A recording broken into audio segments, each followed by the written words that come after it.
আজকে হচ্ছে আমরা কেবল কারে চড়বো। আমরা অলরেডি চলে এসেছি, কিন্তু আমরা একদম শেষের রাইডটা পাবো।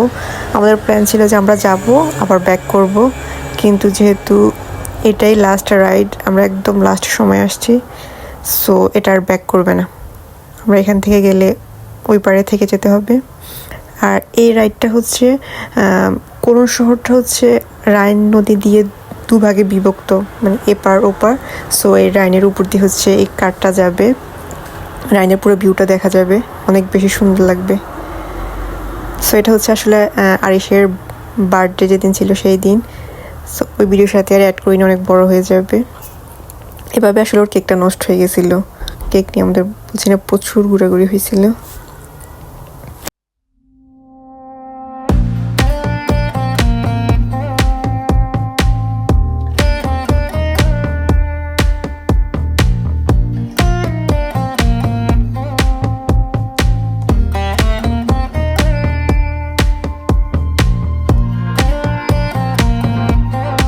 আজকের ওয়েদার অনেক ভালো ছিল। আমি ভেবেছি যে একদম আমরা অনেক ছবি বা ভিডিও তুলে অনেক বেশি সুন্দর হবে, কিন্তু পরে দেখি এমন অবস্থা, এত বেশি রোদ ছিল। আমার যদিও সানগ্লাস ছিল, তারপরেও কি ভিডিও করতেছি না করতেছি কিছুই দেখা যাচ্ছিল না, খুবই খারাপ অবস্থা ছিল। যেহেতু এগুলা গ্লাস ছিল, সূর্য একদম চোখে পড়তেছিল, একদম নাজেহাল অবস্থা। এখান দিয়ে আমি মেরিশকে ধরে রাখা লাগছে, ওখান দিয়ে ওর বাবা আরিশকে ধরে রাখছে। কেক ছিল পড়ে যাচ্ছে, মানে কি একটা অবস্থা ছিল, এত বেশি হিট ছিল। সূর্যের জন্য কিছু করতেই পারি নাই, মানে ভিডিওগুলো আসলে অত সুন্দরভাবে করাই যায়নি।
উপর থেকে ভিউ এনজয় করার জন্য কেবল কার একটা ভালো অপশনই বটে। অ্যান্ড সব জায়গায় টিকিটের দাম খুবই রিজনেবল হয়, সো মাঝে মধ্যে ছড়াই যায়। আমাদের এখানে সামারের রাতগুলোতে, যে রাতগুলো অনেক বেশি বড় হয়, তখন দেখা যায় রাত 10টা আর মাঝে মাঝে 12টা পর্যন্ত একদম জাইলবান চলে রাতের ভিউটা দেখার, এনজয় করার জন্য আর কি ব্যবস্থা।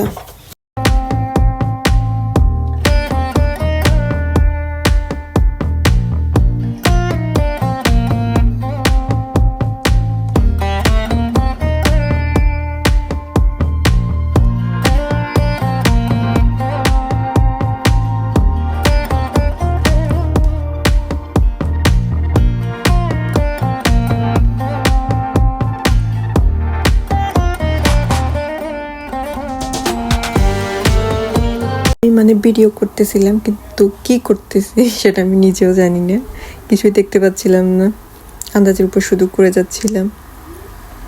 অ্যান্ড দেখি আমার মেয়েটাও ভালো এনজয় করতেছে, কিন্তু আরিশ আর ওর বাবা একদম বাইরে তেমন তাকাতেই পারতেছিল না রোদের কারণে। এটা আমরা কিন্তু অলরেডি চলে এসেছি, এখন আমরা নেমে যাব।